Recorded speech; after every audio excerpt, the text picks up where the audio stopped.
All right, good evening. Thank you. It is 5 o'clock, so I'll call to order this work session of the Whitefish Community Development Board. We're going to be talking about the demographics section of the Vision Whitefish 2045 plan. Please note that John Middleton, Phil Boland, and Whitney Beckham are absent tonight, but we do have a quorum with the remaining four. John Heberling will be here shortly. There he is with some water. Okay, so the first item on our agenda tonight is the update. So I believe that is you, Alan. Yes, sir. Good evening, members of the board. Alan Tiefenbach, Long Range Planner. Just real quick, let you know where we're at. We are presently working and getting ready to distribute the first part of our first plan element. So our first plan element is environment, natural resources, and hazards. And we're breaking that into three parts. So the first part's environment, second part's obviously natural resources, third is hazards. The environment section has already been through the internal review. It is going out on agency review tomorrow, so meaning like Health Department and Whitefish Lake Institute. After that, depending on how those comments go, we would be releasing it for the public. And if there's a quorum for the December board, you would be reading the first actual plan element, about 14 pages. Real quickly, there's an updated version of the history section on the website. You can go on the website and look. That was in response to Mr. Hildner's comments, very valid comments, just about wanting to give a little more background on the Native American history in the Flathead. So there's a couple of paragraphs in there. You can certainly read that. If you want to bring that back for your discussion, you can, but read it and see what you think. So good comment, Richard. And we'll see all those things again either way, right? Yeah, well, at the end of the process, we're going to assemble everything. It's all going to, and the stuff that's new will be red marked. I hope that's the way it's set up. So you'll see it all anyway.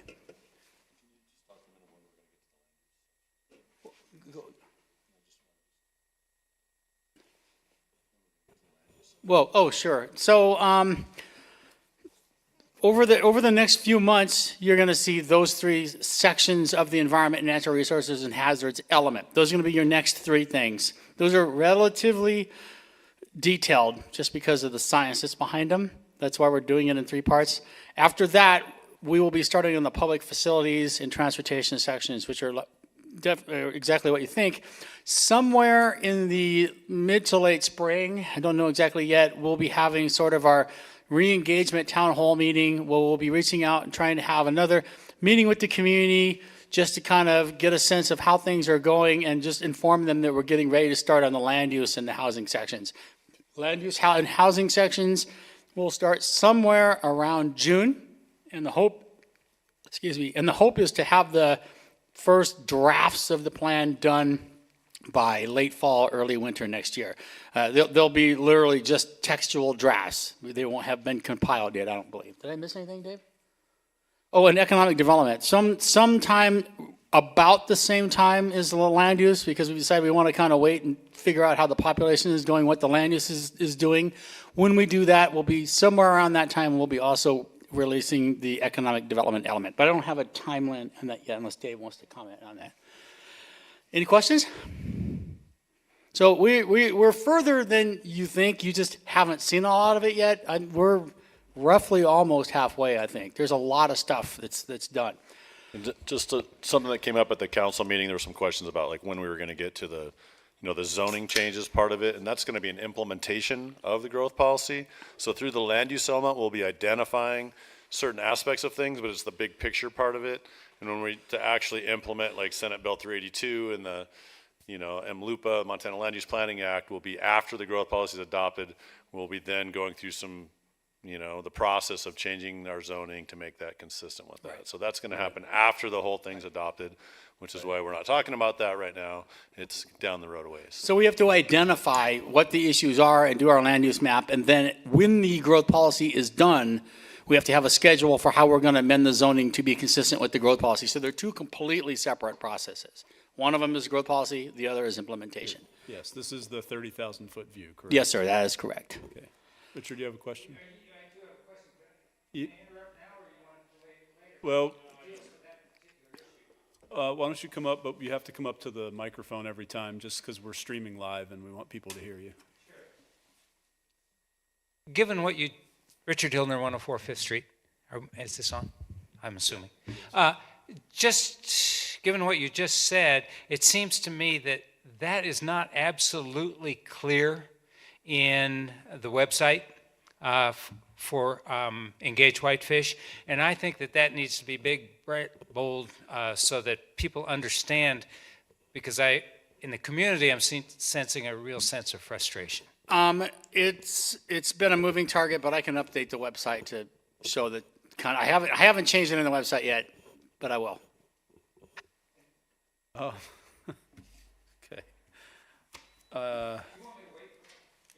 No, I'd rather, I mean, if we were in that room, we wouldn't. So let's just it's kind of free flowing tonight. There will be, Rebecca, you want to say something too? Okay. Can you just use that mic down there? Because you're on. You just won't be on the TV. Rebecca Norton, 530 Scott Avenue. So Alan was nice enough to give me in written form the existing work that he's done and also our growth policy. And I'm wondering if we're ever going to go through the existing growth policy and look at whether or not we met the goals that we had set. Because I think a lot of them we've met, but some of them we haven't, and I just wondered how that was going to be addressed. You want me to answer that, Dave, or do you want to answer that? So actually Rebecca brought that up, I don't know, a few weeks ago, and Dave actually prepared slides, but that was the council work session you couldn't get to. So Dave did go through when I did on October 21st, we went through all the slides saying what has been implemented since the growth policy, exactly based on what you said, but I think you were involved in some of the meeting and you couldn't be there. Was that on the agenda? Well, I'm just wondering, slides how is linked it to the going to be incorporated into the final? Because I guess the other question I had is, we have a really good growth policy, and we seem to be creating something from brand new, and instead of just modifying what's here and updating. Am I wrong on that? We are basically creating a new growth policy, first of all, because the old one's 18 years old. It doesn't meet the requirements of Montana Land Use Planning Act. What we're doing is, as we're working through each section of the update, we are going through all of the policies for the 1996 growth policy, the 2007 growth policy, any other plans, and seeing if any of those policies are still pertinent or not. So, yeah, it's a comprehensive update of the growth policy. We can't just update the growth policy as it is. There's too much that we would have to do to make it meet state requirements. And we're basically do a reorganization to make it read a whole lot easier than the one that we have right now. Yeah, I think those things that was all addressed early on in this process of what the process was going to be. And I think we've already addressed those things. I don't think it would hurt to take a look at if there's a way to if there's a way to build that checklist, for lack of a better word, of what goals we have met, which ones we were still working on from the last growth policy. If there's a way to have that available somewhere for this meeting. I think we can put a slide together that shows, like, here's some of the goals from the old policy, here's the ones that are carrying over, here's ones that were already done. Man, I don't think that's a bad thing for us to. I would think more than likely when you start seeing the first plan elements, I would probably be supplying what the existing policies related to that element are now, if there is one. Okay. There's some environmental policies in the existing plan. I think you're going to find that this one's a lot more comprehensive. Yeah, I have You're not going to think we don't have enough information. It's going to be the opposite, Steve. I have no doubt about that. I do think it's important that we take a look at where if you could just provide that, Dave, Sure. maybe as. Yeah, maybe I'll just provide those sections of the growth policy and see if I can talk about I think what's been just met. a checklist would be enough, one slide or two slides of what we've done Can do since that. the last growth policy. What we've implemented would be helpful for people to see, oh, these are the things we've already addressed. We can do that. And now we're making a new list now. Okay. All right. So, anything else from this update? So we're on the agenda item of the update, Alan. We got a little sidetracked there. That's really all I just kind of wanted to let you know, just there's so many moving parts. I'm trying to keep everybody up. It's doing the best I can to keep everybody in the know and keep the website updated and keep it coming. But I have many drafts floating around at different things all at the same time. Okay, thank you. So let's move on to item C on the agenda, which is the draft demographic section. All right, thank you, Mr. Chair. So this is all still considered background of the existing growth policy. The existing growth policy does have some of the demographics in there. I think you're going to find this one more comprehensive. Virtually every comprehensive plan has a section on demographics, just kind of giving a picture of where they were and where we are today. I'm just giving you a bunch of numbers. Most of this came from either the census, the Montana Department of Commerce and Economic Development, the Northwest Montana Association of Realtors, the Housing Needs Assessment. So a lot of different sources to get this information. Real quick historical information. Largest population boom in Montana history occurred between 1900 and 1920. There is a new version of the demographics chapter that you haven't seen yet that I put on the back there that's got a paragraph talking about just kind of giving some credit to the Native Americans that lived in Montana first. Again, I can show you that when I'm done here. That came from a comment from citizens from a Better Flathead today, and I'd already done that work, so it wasn't hard. So I'm just jumping right into where the settlers came in. And it was 1900, 1920. It was mostly by the Homestead Act, and we doubled in size. This is the only time in history that the Montana population has doubled in size. And that was because of the railroad and the Homestead Act. And since this time, it's been about 15% per decade. Again, I'm talking about Montana. In 2007, we were 964. 2023, we're just a little over 1 million. And I've got a chart at the bottom that I'm not going to go to unless you want me to. Okay. So most of the previous decades prior to 1990, Yellowstone County was the fastest growing county. After 1990, it became Gallatin. And then at 2020, Flathead County now is the fastest growing county in Montana. I think that in general, the population rate that Flathead County was using post-pandemic is about 2.5%. I think I have a slide that I can talk about. We've had a couple of years that were really weird and skewed, but it's really not representative of what the typical population growth has been in Montana or in Whitefish. Most of this you probably know, but I think this is super helpful for those that are streaming because people do watch this. Flathead County is the 4th largest county in Montana. It's now the fastest growing county in Montana. The current population is about 113,000 and a half. Kalispell is almost 30,000 now. Columbia Falls is about 5,700. And at the last census count, we were 9163. Now, 2020 census was kind of a disaster. You could obviously know why. There's been adjustments since that time. The Montana Department of Commerce and Economic Research does do adjustments. So once I start getting past 2020, I'm relying on them because those are the economists that work for the state. And they're sort of giving me projections and numbers probably based on building permits and things like that. I don't know exactly how they do it. We are approximately 8% of the population of Flathead County.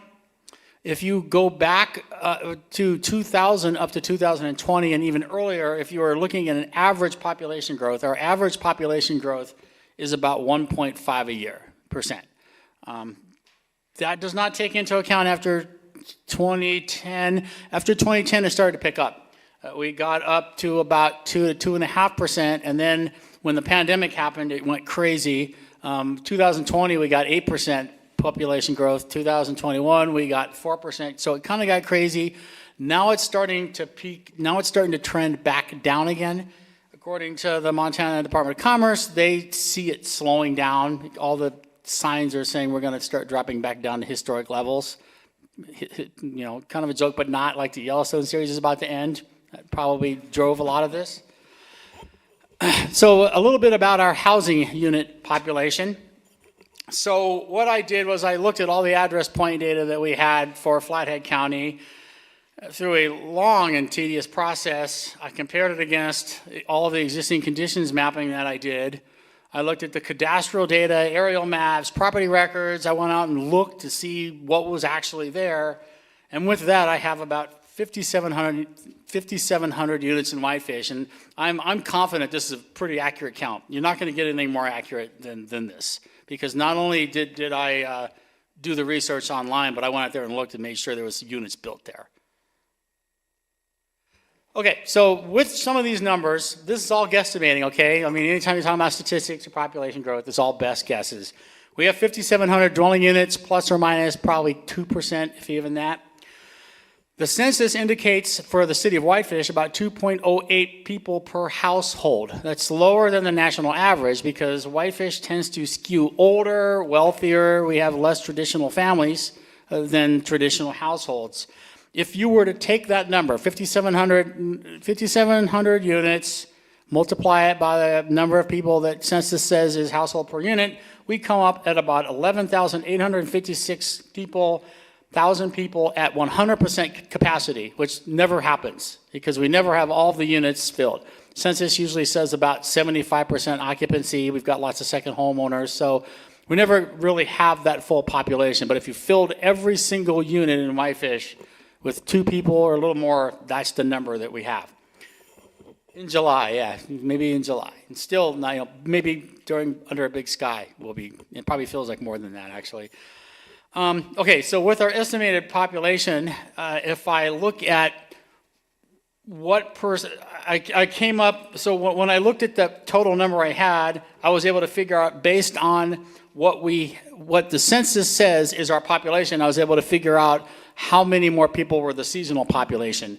It came up to be 77% was full-time, and where it was 23% was, with 22% was part-time, but it's really hard to do with those numbers, so I'm just saying 75% is full-time, 25% is part-time. It's a rule of thumb. It's not exact anyway, but I think that kind of jives, and it depends. I hear between 25 and 30%, but pretty much everybody feels agreeable to that, and I have at least some numbers that can actually support that. Did you have a question, Steve? You were looking. I just wonder if that's, I mean, the estimate that we've heard is 35% of our units are second homes, but you're just talking about population versus homes here, right? So I mean, obviously, when we're looking at short-term rentals, that's a whole different number. Right. I'm basically going on number of units, how many people the census says. I do keep apprised of what the tourism Explore Whitefish gives me to kind of see how that's trending, but that's a guesstimate. 25 to 30%. I don't know if 35% is true. Yeah, the housing needs assessment said 35. So this is the best number I can come up with based on the census and the number of units that I know we have. Okay, all right, good enough. I mean, that's just it. I know we have 5,700. That I'll die on the hill for. The rest of it's kind of an estimate. Yeah. Okay. So just kind of doing some math and messing around with this, what I kind of came up, I know how many hotel rooms we have because I talked to Explore Whitefish. I know how many RV spaces we have. What is it called? The Montana Visitors Bureau, I'm sure I'm misspeaking that name, says that there's about 2.2 visitors on any typical vacation here to Montana. So using all those numbers, I came up with a guesstimate of about 14,600 people at full capacity if all houses and all motel rooms and all RV spots are full. Now, that does not count all the visitors that are coming in for under the big sky. We're just talking about filling actual units, whether they're motel units or dwelling units. Yeah. You want corrections at the end? That's or up to you. as we You can go jump through? in right now. If you see something wrong, sure, tell me. Well, back on the previous page, it says hundreds of thousands of acres of state and national forests and wilderness areas. Well, the Bob Marshall is 1 million acres. Flathead Forest is 2 million acres. I think you could say millions of acres. Millions?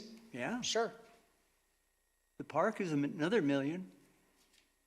Sure. Is Bob Marshall in the Flathead? I think Marshall Water almost is that in the entirely, Flathead? I think it's split between Flathead and Glacier counties. I mean, sure. I didn't run the GIS. I was actually using some of that on some of the old growth policy, but sure, I can check that. Okay. No, Does no, Flathead County go to the Let's divide? actually, John, let's actually let Alan finish his presentation, because that's, if you're talking about acres of wilderness, that's not about population. So if Well, if the you want to, sentence, that's leading it's in the into demographics tourism. section, though. I get that, but I'd rather you get through your presentation, and then we can talk about things that we need to change, or errors that we see. Because otherwise, your presentation's going to get all sidetracked, and we might not even get back to it. So I'd rather you finish what you want to Sure. introduce to us, and then Yep. we can get back to errors and things like Yeah, that. no worries. I'm sure they're there, written by me. Age comparison, so some kind of striking things that I found here. So of Flathead County, Montana, the United States, and Montana, we had the biggest decline in children younger than 15 years old, so 31% decline. We also have a big decline in residents between 15 and 54. That's the working age population. Then we experienced a large increase in residents over 55 years in age, an increase, which is 57, which say isn't the working population, but I'm still working, so that's not fair. And then in 2022, we had the highest median age at 43 years old. So we are less children, much older, and much less of our workforce than other places.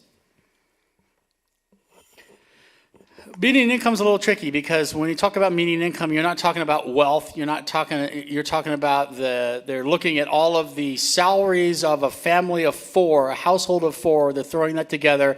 They're looking at what the exact middle of that is. This is based on a census, the report by GSBS Economic Development and Flathead County Growth Policy. In general, the Whitefish median household income is more than Flathead County in the state of Montana, but it is below the United States median income, which is about $74,000. So our median income is just about $70,000, and the U.S. median income is $74,700. There is no city in Montana, it's also surprising, there's no city in Montana that has a higher median household income than the national median, although there are some counties. Gallatin County and Yellowstone counties have higher median incomes, but none of the cities, incorporated cities, do. Big Sky isn't incorporated. I was corrected on that. Big Sky is not incorporated, but Big Sky is the only city-ish that has a higher median income. What is alarming about this is that the median homes is that although we are below the median income in Whitefish, the U.S. median home price is $412, and our median home price is $950,000. So we're lower than what the median household income is, and we're twice what the median house price is. This is a new table. I put this on the desk. Mr. Cornell had a very good point. I didn't include this just because I probably shouldn't have downplayed it, but if you look at what our percentages is, I guess you could say we've become more diverse, because in 2000 we were 98% white, and now we're 95.2% white. But this is a table that you have in front of you that I'm proposing that we just insert that language with that table into this demographics chapter. So that's why I put that on the desk in front of you to look at that. Any questions on that? Okay, so the Montana Land Use Planning Act has very specific language. And it says that the city at a minimum has to provide a description, a map, and analysis of how the jurisdiction will accommodate its projected population over the next 20 years. And it gives us 3 ways to come up with that.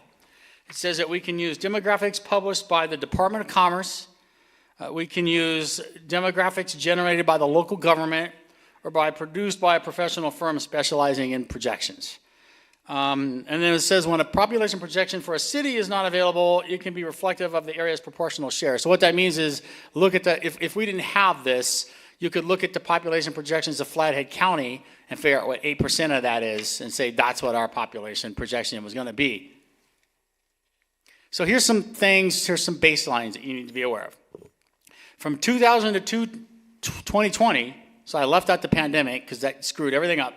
2000 to 2020, we grew from 5881 to 7855. That's a 1.5% annual average increase. That's all the way down the board. It was actually less than that, but that's been kind of our average. That is the same average that was used in our transportation plan. From 2000 to 2023, if you throw in the pandemic, we're about 2.6%. And if you if you go from 2010, where it kind of sped up, to 2023, we're at about 2.8%. And if you actually included the pandemic into that, we're at 3.25%. A lot of numbers, but basically, our traditional historic average has been 1.5. Now, Flathead County, they say they're planning for 2.5%. That's what they're using in their growth policy. And they have said that the cities are growing slower than them. Flathead County is using a growth rate of 2%, and Kalispell is still going with 2.5. So just a lot of numbers to throw around, but in general, we've been growing at about 1.5%, and it's important to note that except for the doubling in population that happened from 1900 to 1920, the most our population has ever raised in 20 years is 50%. That's the highest that we've ever increased. So we have three different projections that we can look at. And I went very conservative in the demographics chapter. And I think you'll hear some of that tonight, which is perfectly reasonable because there's some concerns about maybe you went too low. And going too low could be problematic because if you go too low, then you didn't plan for what could be future growth. But I'm just giving you the three population models that we see. Well, two population models and then sort of our estimate. And let you kind of see which one you think you're agreeing with. So the first one was provided to us by the state of Montana back in August of 2023. This was before they had really worked all this stuff out. They had just passed the Montana Land Use Planning Act, and the state of Montana's economic reserves were kind of like a deer in the headlights trying to figure this out. So they put a model together, and it ignores the pandemic year, and then it basically looks at what our traditional population growth is, and the curve starts to kind of flatten out as you go further out in time.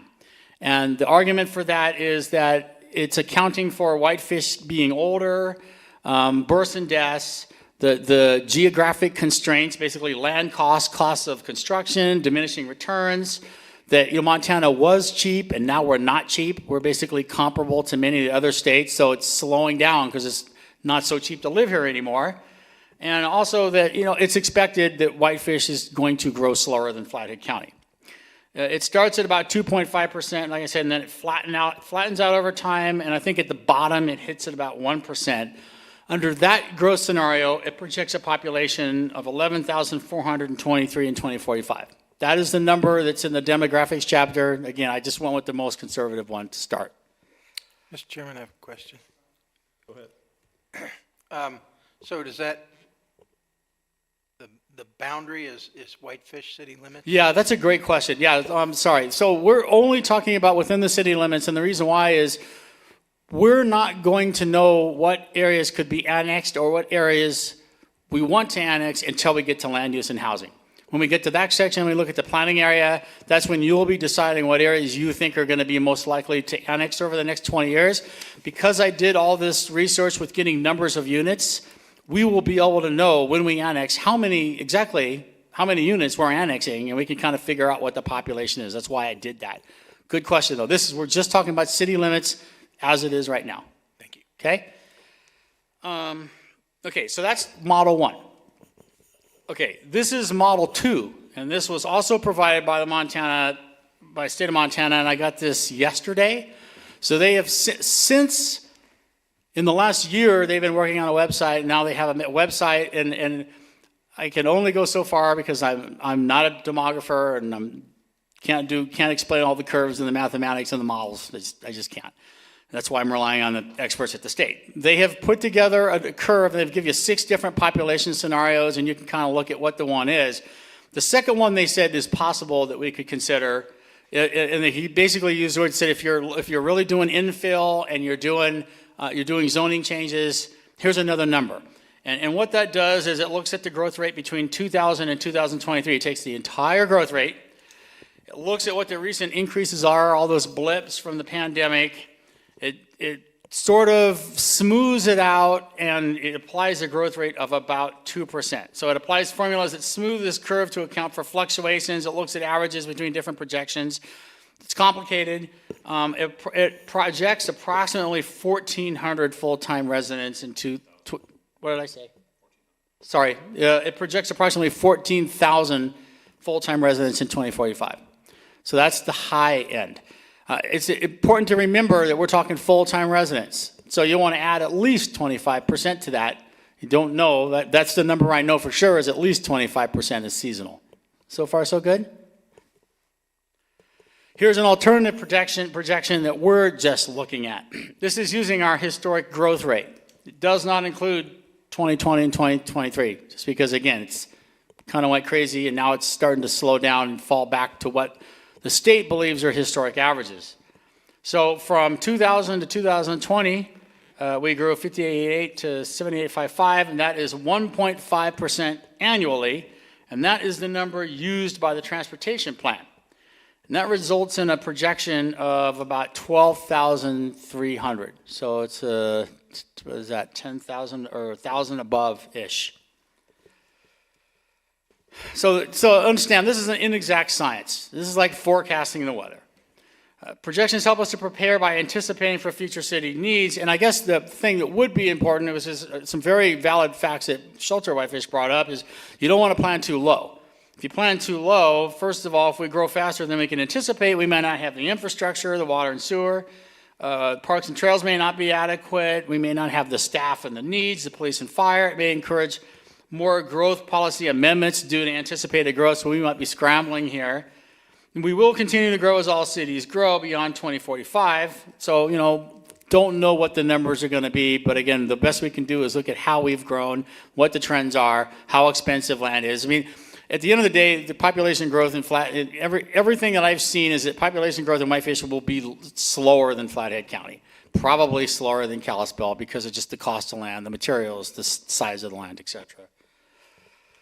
So here's your three options, at least that we can see. Option one is to go with the first state model, which has a flattening curve based on all the things that I've just explained, which brings you to about 11,423. Second option is to just take the 1.5% population growth that we've used with our transportation plan and some of our other documents, which is most similar to what our population has been. That is just the way it's occurred. Or to go up to 14,000, and that would be the model that they use, which averages 2,000, looks at all the recent increases, the trends, and kind of comes up with a smooth curve. And I already kind of said all this. You want to add at least 25% or more to account for seasonal residents. This only accounts for the population within the city limits, just like Mr. Worcester said. When we get to big mountain annexation, any projected areas of growth, those could change, but we will deal with that in the land use part. These projections will probably be revisited in 2026 as we're wrapping it up and we're done with land use and housing, and we kind of go back and look at what we have. We'll get the most updated numbers from the from the state and see if that works. But we want our other planning documents to be consistent. We don't want to have a population estimate with one and then have a totally different one with the other. So the recommendations is that the board discuss the demographics chapter and offer directions or input to staff. And we recommend that you discuss and choose or tell us which direction you're going with a population projection. With that, I guess I can put these on the board and take any questions or comments that you have. That concludes my presentation. Okay, thanks, Alan. Let's start with the board here. So John, you have a list of things that you would like to bring up that you have found that are inaccurate? Okay, So if you would let us know what page and all that stuff so we can find back it. to, it's page 5. Back to table J. You see if I can just put it up, and it might be easier.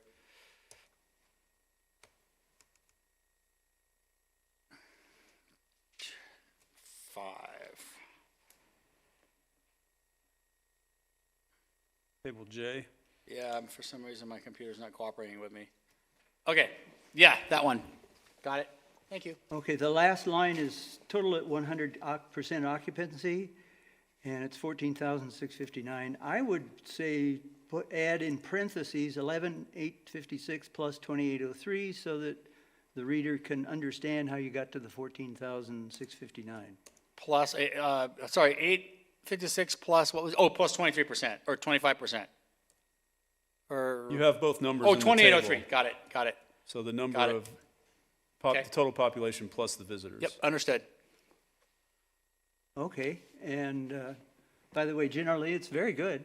I'm sorry, It's very good, what? And then- The population growth? the whole thing. Oh, I appreciate that, thank you, especially from an attorney. So the last page has a paragraph that I think could be clarified a bit. Okay, So it says, it was determined in the existing population section above.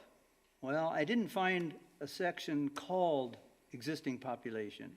Maybe there is, but I would, after above, I'd say that, the full-time population. And then, just for clarity, I'd put the number in there for full Got it. parentheses, is approximately 77% of the total population. Put that number in parentheses. Then using the 11,308 full-time population projection provided by the Montana Department of Commerce, if the same 77% is assumed, then I would add the 2045 total population at 14,686 can be calculated, and then parentheses 11,308 is 77% of 14,686. I think that would make it a bit clearer. can you either give me that one more time or email me that? Okay, I only got part of it, I was trying to write as you were saying this. okay. So I don't want to miss it, either tell me again or email it to me. Oh. I can't read it. It's You can turn your screen on in not front a of good you. angle. Well, How I think the things you're saying are demonstrated in the chart below, where it takes 11,308 plus 3,378 and come up with 14,686. The other thing I wanted to mention that, again, you haven't seen, and I don't know if you want to see it now or I can post on the website, but what you see in red there is new. And I put that in today based on what Citizens for a Better Flathead gave me, and it actually, I actually did all the work early on based on what Richard said for the history section, so I have some more Flathead-specific stuff in there. This was just Montana-specific Native American tribes, but absolutely 100% agree that we should have more about. Okay, let's finish up with Okay, John's then, comments first. Maybe after the session, I can show you what I marked on the Yeah, last yeah, page. that'd be super helpful. Okay. Perfect. Is that everything, John? Yeah? Okay. Anybody else have general comments for Alan? I have one question. Okay. So, if I understand you correctly, there's 3 different ways to calculate the population growth, sort of in At least. general terms. And one of those options is to use information that's developed internally, I'll say internally, by the city, as opposed to other things. Yes. So, and the main numbers, it sounds to me like you're using are from the transportation plan, is that The correct? 1.5% is actually historic growth, right? That is literally how we've grown, and it is also mentioned in our 2022 transportation plan, 1.5%. And the growth plan incorporates a number of plans and documents from various committees throughout the history, all kinds of studies. And as a veteran of the Mold Down School Bond Campaign, I know that, trying to figure out how much money you need to raise to build depends on what your projected growth in the population of the school is. Are there other indicators internally that we have? I don't think the school is one, but that we have that could help further refine that projection? That you can think of? Well, yeah, we're updating our water and wastewater sewer plants right now, our water and wastewater infrastructure master plans right now, and those are going to be looking at growth percentages, but I think they're going to be following us because they want to be consistent with what we have. As far as the transportation plan, the transportation plan is technically part of the growth policy. As I work, you'll see soon on the public facility section, I'll be using that and sort of weaving that in, incorporating it by reference. Again, the numbers, there is a methodology. The transportation plan actually goes through a methodology about how they arrived at that 1.5. It was done by engineers, so it has to be translated into English. I cannot explain to you the methodology because I'm not as smart as an engineer. But by doing my own numbers, looking at census, I came up with almost exactly the same percentage. Is there a plan that we have now that projects like what the city anticipates that it will be annexing in the next X number of years? We do have our extension of services plan. I don't know if it says what we're going to annex. It says it goes through what areas would be most easiest to annex. But we will be, once we're done with the infrastructure plans, you will be deciding what areas you think should be annexed in going forward in 2045. And just to be clear, I mean, the city only annexes property if it's wholly surrounded or on city utilities. Right. And so someone could, voluntarily want to extend city utilities, and then they would petition to annex into the city. But we only forcibly annex somebody if it's completely surrounded by other city property and they're using all the city roads and city services, and at that point, then we would require them to annex. We were also planning on annexing Big Mountain, because they are on our sewer, and we signed an agreement with them that we, once city property became contiguous with the resort, then a timeline started, and that timeline's already ran out. We are just starting our study of what that's going to cost us, and what kind of extra capacity that we're going to need to be able to deal with them in the city. And so, but that's something that's going to come online the next couple of years. There's not a whole lot of full-time residents up there, but there's certainly a lot of part-time residents and seasonal residents that will impact us. So, I'm sorry, if I understand what you're saying correctly, then our extension of services plan is a really big indicator of what we think our growth is going to be. It only tells us what's easy to extend services to. So here's areas where we can extend, water or sewer without having to add a lift station, where there's some places where it's just not possible to even go there because, like for instance, Line Mountain, we could, put sewer up there, but the cost of that is astronomical. However, that is in our extension of services plan, but there's areas like that, where it's just either not going to develop, or it's going to be easy to develop. But that does say the extent of the city that might be someday, but it could be 50 years out, not 25 or 20, so. We're thinking as we're moving forward, again, this is a moving target. We're figuring this out as we go. Plus, we've got new legislation, and we're all kind of fighting our way through the forest with a machete on this one. I think what's going to happen is we're going to look at areas that are like the low-hanging fruit for development, the areas that are a little more difficult for development, and then the really difficult areas. And we're already getting a sense of where those areas are based on what the cost of infrastructure will be. So there's easier areas for annexation, and then there's going to be other areas that are going to be very difficult. And when we get those infrastructure plans from Public Works completed, that's going to help us, because that's planning into the future in areas where they anticipate to extend water and sewer services and things like that. So that's going to help us. We're going to look at those maps. We're going to look at topography, environmental aspects, and then where is it natural for us to grow as a city, both residentially, commercially, those types of things. So, But I just want to, that's not part of this demographic section, though. No. What we at annex some is point, not- we do kind of have to factor in 20 years, what additional population are going to be added in these new areas, because we're not really calculating them in these numbers. Right. This is the existing Right. city limits right now. That number, that population number, if we start annexing, is going to change, Yeah. right? This is just the city limits right now. So in terms of planning our future growth into those other areas, that's another part of this comprehensive community. Yeah, plan. I think what's going to happen is that, because, land use and housing is last, right? But we have to start with something. We have to know what we're dealing with. Yeah.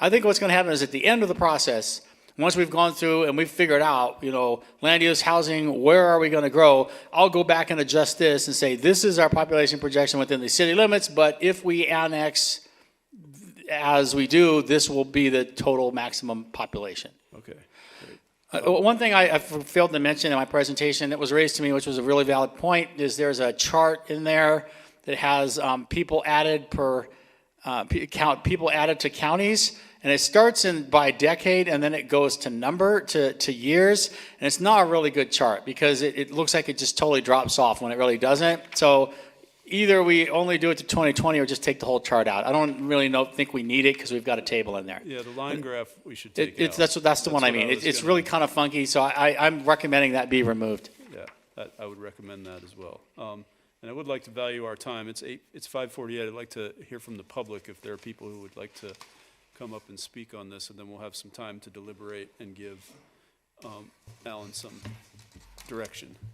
Hello, Mallory Phillips, 937 Kalispell Avenue. I am a board member of Shelter WF, and so what I'm coming at when I look at this demographic information is when we think about the total growth policy, something that comes up a lot is we care about keeping Whitefish a place that is affordable, that can be accessed by people who work here.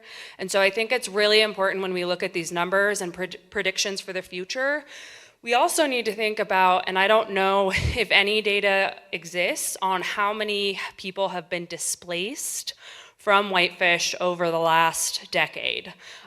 Because when I see these numbers, it feels like it's not telling the full story.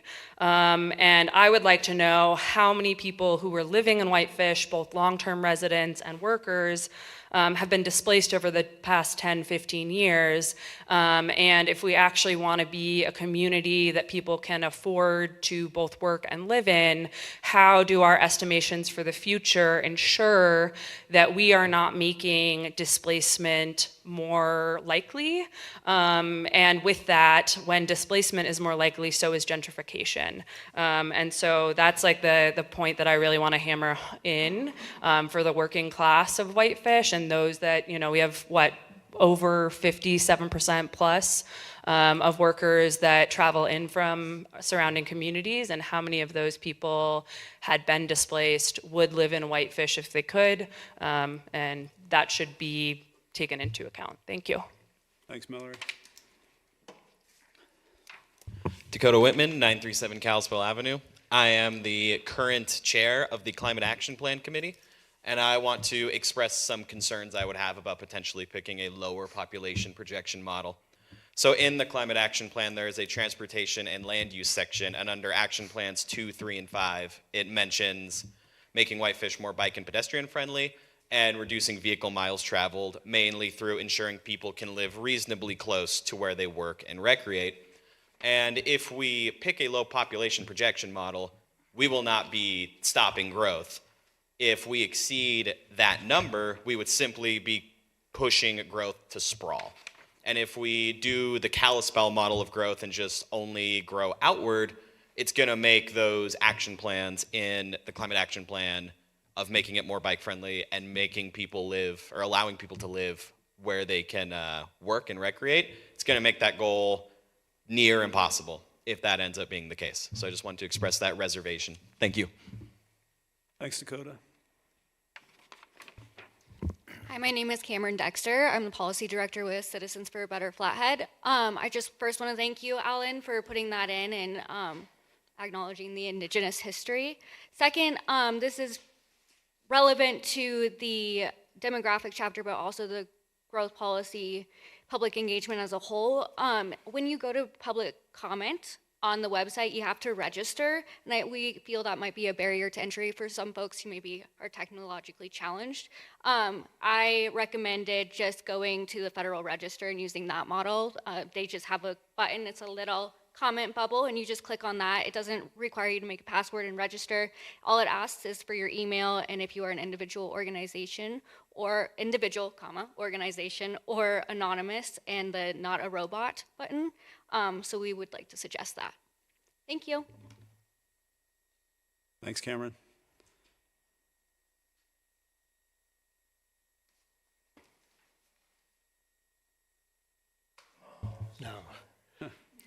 Dick Zollner, 1365 Borman Road. I'd just like to say I'm in that group of people that doesn't do computer stuff. I don't get any I can't turn one on, I guess. And so I'd like to see a lot of this put into the Whitefish pilot, let the people know what's going on. I didn't even know this group existed and how the growth policy is going down. Years ago, when we had the other growth policy, sometimes we'd have 50 people come in there. I was working on Phil Jackson's house down on the lake, and the contractor let me leave just to go to a growth policy meeting. And I think if you're going to do this, the people ought to know and be able to have input. I thought the first meeting that everybody had was pathetic. I had people when everybody broke into groups, younger people said, just tear them all down, condemn it, tear it down, build affordable housing. And you can't explain why this is even said and the thought patterns behind all this. But I think you need to get a lot more public input on all of this and let the people know what's going on. Before they get down to the very end, the people know what's going on and they throw a fit. And that's all I got to say. Thanks. Thanks, Dick. Good to see you. Richard, got some comments tonight? Okay.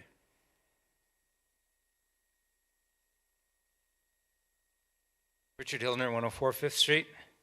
Alan, my notification ended up in my junk mail and I don't know why, but ironically, the piece of information, the message that was right next to it was somebody trying to sell me some growth for hair.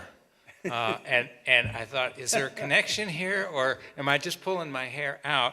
And somebody recognized it. But anyway, a couple of things about, and it's really hard for me to write or even read what I have, but I appreciate the paper copy here. The aging population is something that I think really needs to be addressed and really dealt with in great detail, because it'll require particular services for an aging population, and that seems to be the trend for Whitefish overall. So I think that would be worthwhile. The part where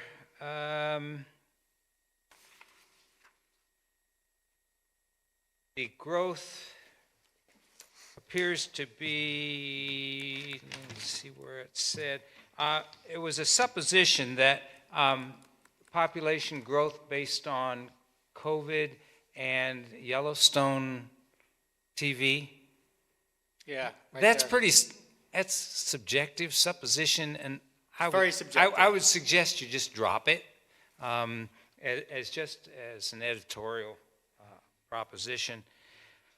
And then there is confusion, and it could well be mine, but on page 8,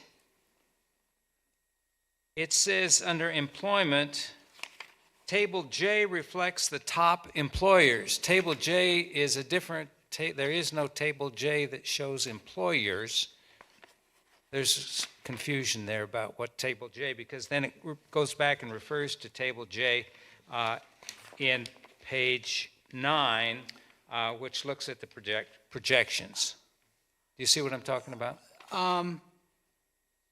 There should be a table of the top 3 employers in there, and good catch.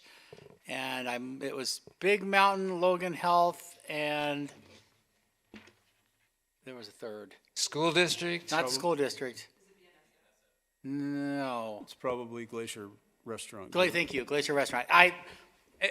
Anyway, I somehow looked, I accidentally went deleted from that table. Or I'll fix it. Table J to Table I'll J, and fix they it, didn't. yeah. What page is it? Show It me where didn't there's a highlight. jibe.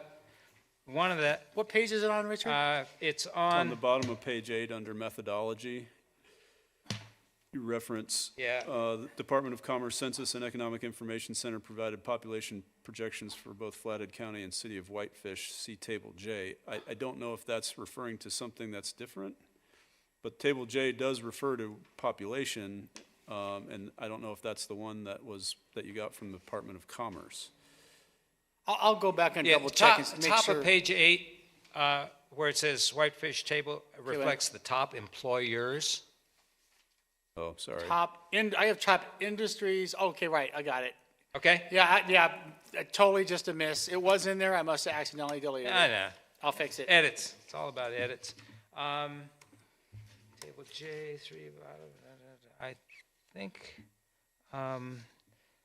page 4, something, it says most of the time, but I can't read what I wrote because I had to do it left-handed. Apologize. Maybe I'll go back to the hair restorer. I don't know. I told Richard has hurt his arm from all the comments he's been writing me on the keyboard. You get your carpal tunnel. Okay.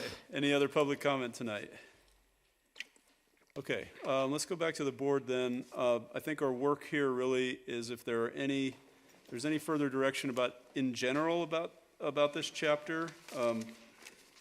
And then I think we should give some direction about what direction we want to go with how we determine the population of the future population of whitefish, or the growth. Like, what is going to be the number that we're looking at in 2045? Anybody want to, first of all, are there any other general comments? Well, I have one question that was sparked by what Mallory and Dakota had. So, again, recognizes the baseline. This is early in the process, and we're not drilling down.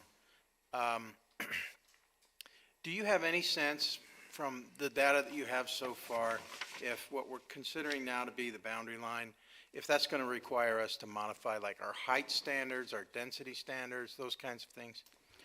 Kind of a tough and almost loaded question for me to answer this early in the game. I hope this one doesn't come back to haunt me. My sense is we're going to be going denser and higher. We're going to be looking at all those things are going to be on the table when we get there. I understand. We'll be I'm just looking at asking if that. Staff has a sense of that. Yeah. I mean, I kind of an can't unfair imagine. position to put I him think in. the state is basically saying we're going to. So I think we're going to have to. I think it's kind of an unfair position to put staff in at this point as to what their recommendations that they haven't made yet are, because they haven't done all the work yet. I'll withdraw the question, Mr. Chairman. Well, those are very touchy questions. I have the feeling that what I just said is going to be on a clip going around the internet. Well, No, I apologize. okay. Anybody else? Any other general questions? Yeah, go ahead, John. I like the comment by Mr. Solar that maybe we should do more, putting more into the pilot, some brief explanations and where to look, and maybe they can get, older people like me can get younger people to help me go through the links. For example, for tonight's meeting, I happened to be looking through the comments, and I saw comments by Shelter Whitefish, and maybe you should, as part of the agenda notice, suggest that people look into the comments section. We get printed out comments for the meetings, the general meetings. Maybe we should highlight the comments somehow for these work sessions. I think, isn't there a link in the agenda to the comments? Yeah, actually, the digital agenda should in have the a digital link. agenda, all of the comments in regard to this section and any comments I've gotten, general comments I've gotten from the Community Development Board are in the folder. So the email that you get has a PDF of the agenda, and within that PDF, you should be able to click on where it says comments, and it'll take you right to the comments section. Yeah, I And the have only the time- agenda, and it. But if you there's a print it, link you to can't draft get to it. demographics section, but I would think some people might need to be directed to the comments, because there were some comments relevant to tonight. They were. I thought about printing them all out and putting them on your desk, No, and they said that's not paperless, don't do that. Well, that is not. They're in your folder. The only time we get printed comments are when they come in after the fact, after the Right. meeting's been advertised. So I think if we stick to that, the way that we do that, as long as it's not 1,000 comments that come in the day before, then, I mean, that is the standard operating procedure of the city. We do have the taxpayer that we have to keep in mind about how much printing we do here. So that part, I think we just go with our standard operating procedure. The only time we get a printed comment up here is after if a comment comes in after the meeting has been publicized and it's not part of the packet. And Well, I think if we we stick should with be that. mindful of people who are interested, but really are unfamiliar with this process. Right. And make it as easy for them as possible. And I just do keep think, that in like, when mind. we do our, update in the spring, we kind of come back and we start getting ready to start the land use part. We're going to do another media blitz to remind people that this is where we're going to start this. We'll do some press releases, because there might be some new people that want to get involved that maybe didn't get, they threw away the letter that we sent them telling them about this process and don't know about the Engage Whitefish site. I wish Dick was here, because I just got a call from some prospective owners of the mall this week that want to tear down part of the mall and put apartments in. I don't know if that's going to happen, but it's just kind of funny that the owners are looking at that too. So. Just a question about do we have money for a media buy to be able to, because I know we print in the legals because that's free. And Yeah, and we can, in press releases, they'll print those for free. We can let them know. And we could send a press release every week saying, we're going to talk about this, but I think we whether should. they'll print that or not, I don't know. I guess if I can back up, because I know not everybody was on the board when I first started with this. When we first started the process, okay, we sent out 10,000 postcards to everybody within 59937. And in fact, Dick said he threw away the postcard because he didn't think it mattered. So so I can't, if you get a postcard, a big glossy postcard that says community plan, you throw it away, the growth policy, right? So we sent out 10,000 postcards. We put a flyer in every single utility bill. We had we sent out a public service announcement on Local Now. We had it published in all 3 papers. We put it on the Facebook page, and then we had a pretty well-attended kickoff meeting and said, this is the way we do it, because it's basically, people are helping me, but it's basically Alan. We're managing this through the website. We have had, I think, actually relatively good amount of coverage in the Beacon and in the pilot. So will people, was somebody that's throwing away a postcard going to notice that there's a press release in the pilot? I don't know. Well, I think if press releases are free, we do what we can there. We can't. We can have a running press release every month saying that there's going to be a work session. That's fine. I mean, ideally, the pilot would pick up the week before whatever we're going to be discussing on the growth plan, and Send our agendas every week, and Okay. every month. And sometimes they print it and sometimes they don't. Sometimes there's an article and sometimes there's not. There's nothing we can do about it. We don't write articles for the Beacon or the pilot. But if there's a way to just make sure that they get a press release every week, I don't think it would be that hard. It would just be a matter of changing a couple sentences each time, even though they do get our agenda. Every week or every month? Every month, sorry. Yeah, I mean, I can talk to every Dave. week. It's just a standing operating procedure thing. Yeah, yes, that's Easy fine. enough. And for whatever reason, there was a lot more participation during the last growth policy, but there were, I don't know why.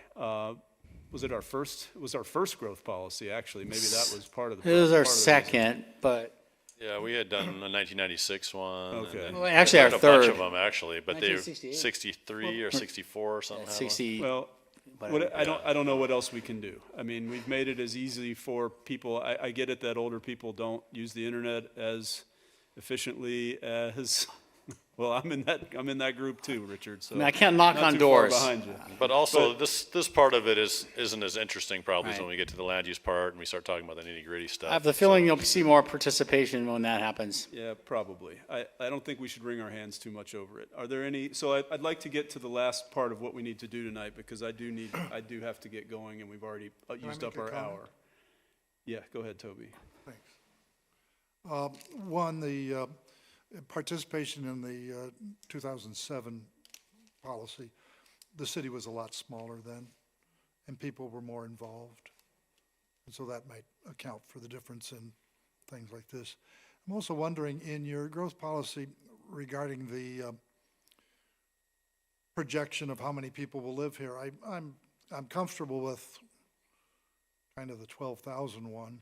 But I'm wondering, because in all of your comments, it's been mentioned that the population is generally getting older. And in the course of getting older, if we have a large policy or population of people that are older moving in, and obviously younger people can't move in because maybe they can't afford it, whereas the older ones are. These older people are going to be dying at a higher rate than the younger people. And so I'm wondering, is there a way that you can figure out that, oh yeah, we had 2,000 people move in and they're all 70 years old and we only had 500 20-year-olds. I mean, I think But they, then 2 the years later, all of a demographers sudden factor that. The numbers factor in the fact that some people Yeah. die, some people leave. I think number one is the one that most accounts for that, saying that the growth is going to slow down over time. Yeah, well, that's what I'm wondering. Number one is the most complicated one. I know it's low, but that's the one where they really apply all the factors and say growth is going to slow down and bottom out over time. And my last comment is, you know, the pilot is once a week, and it's basically Whitefish people. I think that we ought to put some in the Daily Interlake, because more people are reading the Interlake than they're probably reading the pilot. When we do press releases, we give it to both of those. You know, The 'cause- the Interlake owns the pilot, and so they Yeah, I choose know. whether or not to publish it and which one, or in both. Well, I know if you put it in the Interlake, generally it goes into all their papers.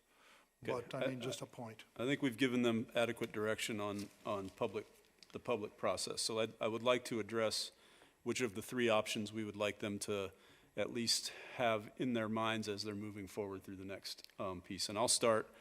I'm a little hesitant to go as high as 14,000, given that that includes the 2020 year, which is, it's a abnormality, it's an anomaly in the data. I also think that 1.5 may be a little low, even though that is our historic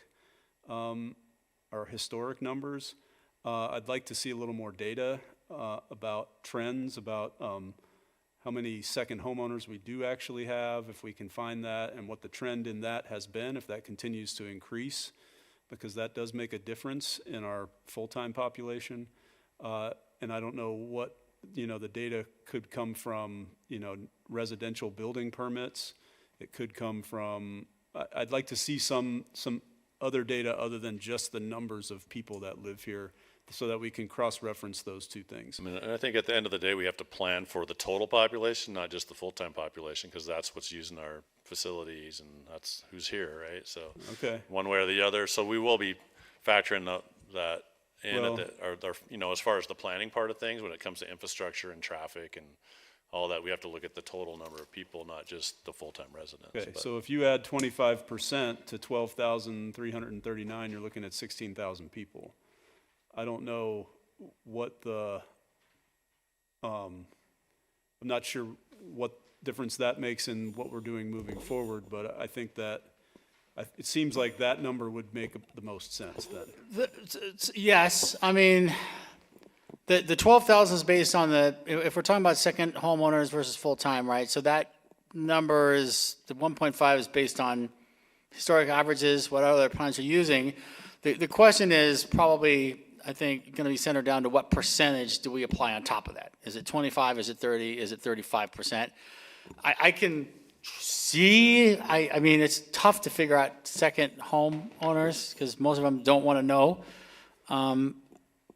To see if that percentage, if we're anticipating that goes up and apply that percentage. Somebody's got those numbers from somewhere, so I'd like to. I'll look, so maybe we just take that number and then we add It was in 35% to It was it. in the housing update that we got, so I think we can look at those numbers. Other than that, I think that somewhere between 1.5% and 2%, I don't think we're gonna grow as fast as Kalispell and the rest of the county because they're building like crazy, and we're not. It's also really expensive to build here, and I think that we would have to make some significant changes to the way that we do business in order to encourage that kind of growth in the future for the next 20 years. And maybe that'll be the appetite for the community.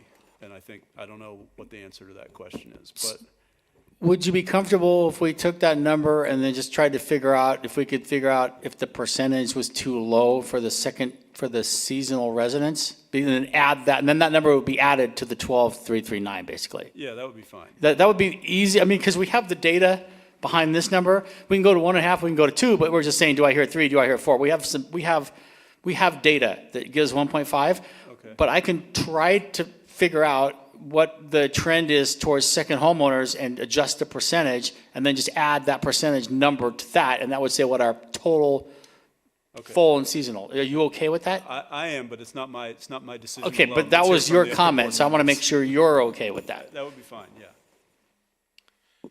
So it sounds like what you're preferring as a model to adopt is to do this by developing our own data and not so much with State Model 1 or State Model 2. Is that correct? That's not what I'm preferring. I'm giving you three options and having you decide what you prefer. I guess my question is, what do you think is most accurate? Do you have any kind of sense about how to advise us on that?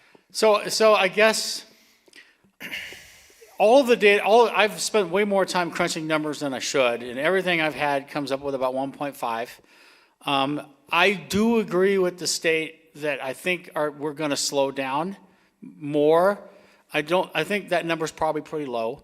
But I do think it's getting harder and more expensive to build in Whitefish. It's getting older. Land is running out. Cost of housing, less people are going to be flocking to Montana. It's getting more expensive.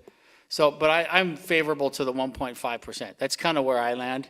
And then maybe, I think, seeing if I can adjust that seasonal percentage number to bring our total population up to a little higher number. And one other factor that we haven't really talked about much is some of the legislature that's come down that's basically forcing us to increase density, allowing duplexes on every lot. I mean, not everybody's going to build one, but a few people will. But the bigger one is allowing multifamily in all our commercial zones. That is going to, it's something that's going to happen, and it's going to increase our population. A lot more multifamily units coming in on property zone commercial. More than the trends have been in the past, because now there's no process involved in that. So I do think that will drive things higher than what we're estimating in some ways. But again, there might be even more legislation coming out. If they remove a building height, and someone can build up to 60 feet tall or whatever, that's going to change what people can, the And number it is of being units that can discussed, happen. removing building heights. So, I mean, some of this, we're going to be, that legislative session's coming up this spring. We'll know kind of where things are going, and we'll still be just starting the land use part of it, so we'll be able to factor some of that in. So some of this stuff's going to change. It's a moving target. We'll keep you apprised on things as we figure it out, but we just kind of wanted you to know right now where we're at with it, and kind of using it as a baseline of where we're at, and then, getting your sense of how you'd like us to look at it moving forward. Yeah, I think that's, let's try to tune out the other noise, please. I'd like to hear a little bit from you guys which one of those three projections you think they should move forward with. My preference would be option 2. Okay, John? Well, I can't really evaluate these models. So I have to defer, and Al and Dave and others have crunched a lot of numbers. So I have a lot of deference to your process and what you've produced. And you came up with Model 1, at least in the text of what you gave us. Model 2 uses 2020 to 2023 growth. At least that's what I got from you. Well, on this, 2000 to 2010. The state model or 2. 20. the state model 2, uses, right, goes from 2000 up to 2023. Yeah. I don't see that that's a good basis. I mean, just instinctually, I don't think that's as reliable. Yeah, I know. I just realized I put them backwards the way I put them in the slide here. I have them listed in a different number. Here, you're talking 1 and 2, or Yeah, 1 and 3. But yes, I'm following you. The two Right, state models are 1 and 3 here. Yeah, I'm right now talking about state model 2. Yeah, right. Following you. So- That's number 3 on here. So I think I would stick with the state model number 1, because it's really been worked on. I am also a little concerned that it could be low. And I'm also concerned that there's only 4 of us here. And I know that's the way things go.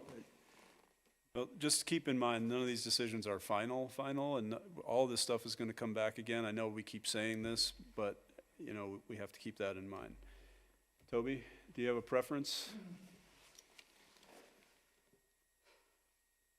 I think number 1, like you say, we can, it isn't final now, but I would tend to go with number one. I think it's probably fairly close. Okay. Number two up there, probably closer to it, but for now, I'd go with number one.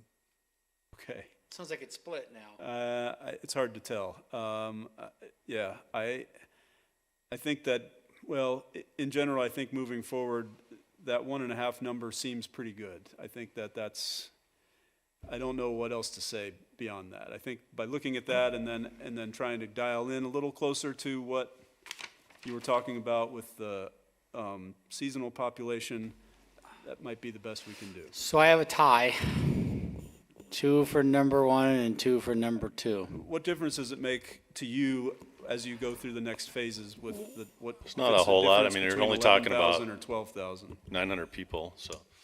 I guess what we could do to make this easy is right now use a range and just say from 11,423 to 12,339, and then I could look at what those percentages of seasonal populations, and we could land somewhere later, but it would let me just do a range.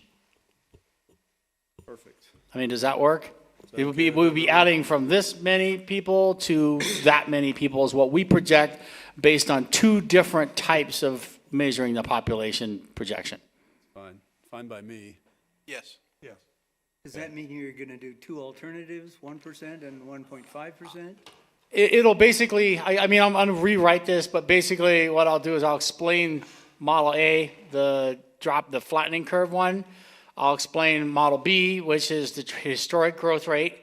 I'll say these are what the numbers are, and right now the assumption is that our population growth will be somewhere between 11,423 and 12,339, but I will add whatever that percentage, that number's gonna change because I will add whatever that seasonal, what we think that seasonal or I just say full-time population. Then maybe we dial that down more, but I'll basically give a range. I think that might be the easiest way to do it. Also, the state told us that they were revising their Model 1, and they'd probably be giving us some new numbers from that, so, you know. And then I'll just be curious to know, hopefully I'm alive in 20 years, how close I was. Okay. Well, yeah, it is. It I mean, if feels that's to me seems the best compromise is to just do a range. okay, that sounds good to me. Is that okay with everybody? Yes. Yeah. Okay. All right. Anything else from the board? Are we planning on having Well, a for next meeting, yeah, there's an appeal that's gonna be coming to you guys the next month, and then we'll be having a work session talking about Environment chapter. environment. Okay. And that date is December 18th, 19th, 18th. 18th? Yeah, Anybody know you're not going to be here? me. Okay, Toby's not here. Let me check.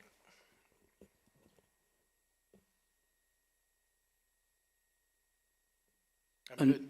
I'll be here. And that'll be a 5 o'clock work session because that's a 14-page chapter section, 14-page section.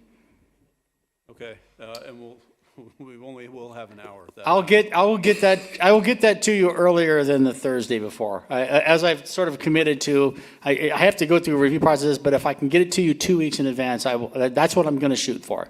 Okay. All right, if nothing else, then we are adjourned. Thank you. Al, I'll go home Sir. and scan my comments and send them to you. Or you can hand them to me, either one. You could scan them, copy them, whatever. I just want to make sure I get them. Hopefully I can read them. Yeah, I think so. Okay. Or email them to me, or write me an email, whatever you want. Okay, I'll bring them over and show them to you, and we can decide.